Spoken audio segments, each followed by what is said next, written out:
Can we have the next question from the mic over the other side?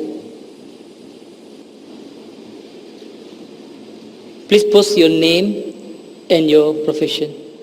Very good evening, doctor. My name is Reva, and I'm a psychology student as well. The 9/11 question was from my sister. But I'm not talking about 9/11. I have a separate question. And I'm having a sore throat, so I'll make the question quick before I run out of my voice. Well, I went to a Christian school. And there I'm surrounded by a very good number of narrow-minded people.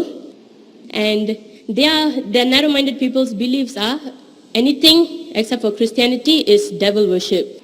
So according to them, everything is devil worship. And for them, Islam is as well as devil worship. But I don't see it that way, because if this is devil worship, it won't be the number one religion in the world. So clearly there's something in Islam that Christianity doesn't have, which is why it's such a achieving and a lot of people are in it.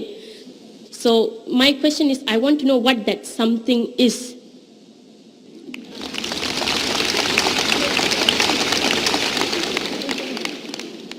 She asked the question that she went to a Christian school, she was surrounded by Christians who she calls narrow-minded. Here you are surrounded with broad-minded people, mashallah. So she says that Christianity says everything besides Christianity is devil worship. But she says that Islam is the fastest growing religion, maximum followers. So what is it, the in thing that people are inspired towards? Sister, I have been in this field for dawah for more than 20 years. More than 20 years I have been in this field of dawah. And I have met many people who have reverted to Islam, from Christianity, from Hinduism, from Buddhism, from Sikhism. And each one is inspired by different things. But the most common factor among the people who accept Islam in my survey is the belief in oneness of God. The other people theoretically say, Ek Ishwar, Ek Paramatma, but practically they don't follow it. Christianity says believe in one God, but they say Father, Holy Spirit, and the Son. They talk about one, but they practically believe in Trinity.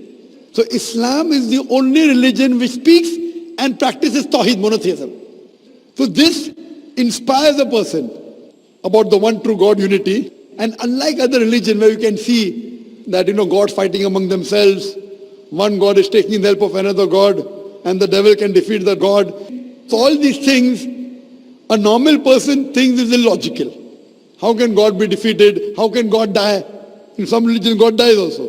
So if God dies, then who rules the world? So when you see all these things logically, people normally blindly follow. These blind beliefs are not there in Islam. Therefore, Quran says that, do you not understand? This is for men of understanding. Even in my talk I said that God Almighty made the heavens and the earth and made in colors and languages. Verily it's a sign for those who understand. Quran is a book which convinces the logic. In spite the media today being against Islam, you can imagine the power that the amount of billions and trillions of dollars they are pumping against Islam to degrade it, yet it is the fastest growing religion. So that's a miracle.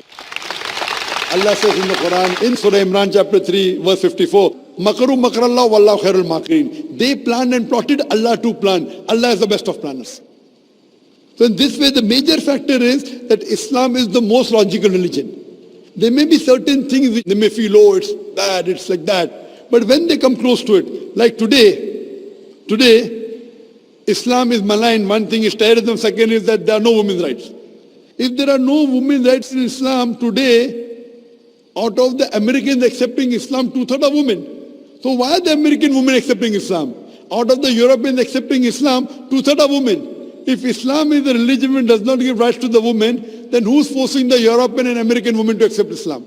Because they find the security.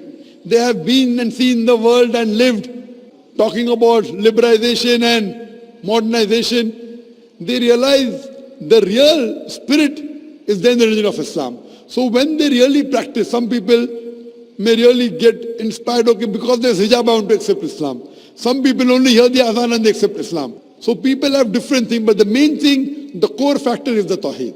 So whatever they're inspired by, once they come to Tawheed, the oneness of God, He is our creator, He is our sustainer, He is our cherisher, which was the core factor of my talk today. Then, And these people who accept Islam, they become more practicing than those people who are born in a Muslim family. Sister, do you believe there's one God? Yeah, I do believe there's one Do you God. believe and- idol worship is wrong? Excuse Do me? you believe idol worship is wrong? Yes, Do you believe Prophet Muhammad is the messenger of God? I want to. So why don't you? Because I'm not inspired yet. I want to be inspired. There's nothing like inspiration. If you say you want to, if somebody is stopping you from, Myself, I want to be inspired. I want to know that that is the truth and that's the only right. So truth. maybe you coming to the lecture is not enough inspiration. You coming to the microphone to ask this question is enough inspiration for you, since you believe there's one God, since you believe idol worship is wrong, and if you believe in Quran. Have you read the Quran? No. I would request you to read the Quran, and if you read the Quran, you'll understand more about Islam. And I had given a talk yesterday, Muhammad Sallallahu Alaihi Wasallam, in the various world religious scriptures. And I gave quotations of Prophet Muhammad mentioned in the Hindu scriptures, in the Christian scriptures, in the Jewish scriptures, in the Buddhist scriptures. Only if you read, since your background is Hinduism, I believe, Christianity. If your background is Christianity, have you read the Bible? Yes, it was a subject in my school. Fine, I'll just give you the references. Prophet Muhammad, peace be upon him, has been prophesied in the Old Testament and the New Testament. In the Old Testament, he's been prophesied in the book of Deuteronomy, chapter number 18, verse number 18. In the book of Deuteronomy, chapter number 18, verse number 19. In the book of Isaiah, chapter number 29, verse number 12. In the Song of Solomon, chapter number 5, verse number 16. For details, you can refer to my video cassette. He's also prophesied in the New Testament. In the Gospel of John, chapter number 14, verse number 16. In the Gospel of John, chapter number 15, verse number 26. In the Gospel of John, chapter 16, verse number 7. As well as Gospel of John, chapter number 16, verse number 12 to 14. I'll just give you one prophecy to make it short.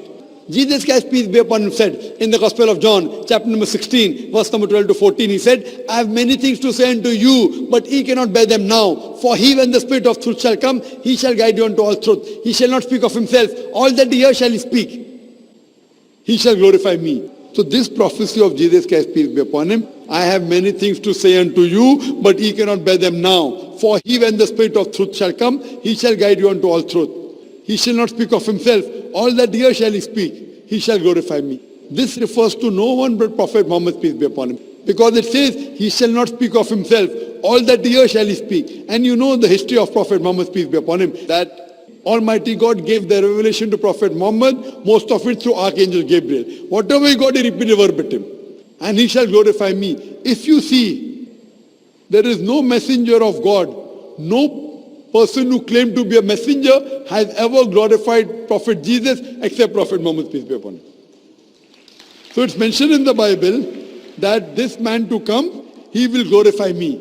And all the other references I gave you, it is pointing out to the coming of the last and final messenger, Prophet Muhammad, peace be upon him. And even the Quran says, it's mentioned in the Quran in Surah Saf, chapter number 61, verse number 6, that Jesus Christ, peace be upon him, was sent as a messenger to the Bani Israel, to children of Israel, to the Jews. And he said, I give you glad tidings of a messenger to come whose name shall be Ahmad. And Ahmad is the second name of Prophet Muhammad, peace be upon him. Prophet Muhammad, peace be upon him, is not prophesied only in the Bible, Old and New Testament. He's even prophesied in the Vedas, in the Puranas, in the Hindu scriptures, in the Parsi scriptures, in the Buddhist scriptures. As I was saying earlier, that even though the scriptures have been changed, even if the scriptures have been manipulated, yet there are remnants in the verses of that scripture about the oneness of God, that's Tawheed, and about Prophet Muhammad being the last and final messenger. Now, Doctor, since that I've never actually read the Quran, may I humbly request that can I have a translated version of the Holy Quran? So, inshallah, I'd request my wife to hand over a translation of the Quran. She will, inshallah, hand over the translation. And I request you that please read the translation. And inshallah, if you have any question, you can either ask to a local Dawah organization, or you can ask to Islamic Information Services, or you can write to us, email, it's a global village. You can send the email to islam@irf.net. irf.net, it's the short form for the organization Islamic Research Foundation. And inshallah, we'll try our level best to clarify our doubts. Hope that answers the question. Thank you, Doctor. You're welcome.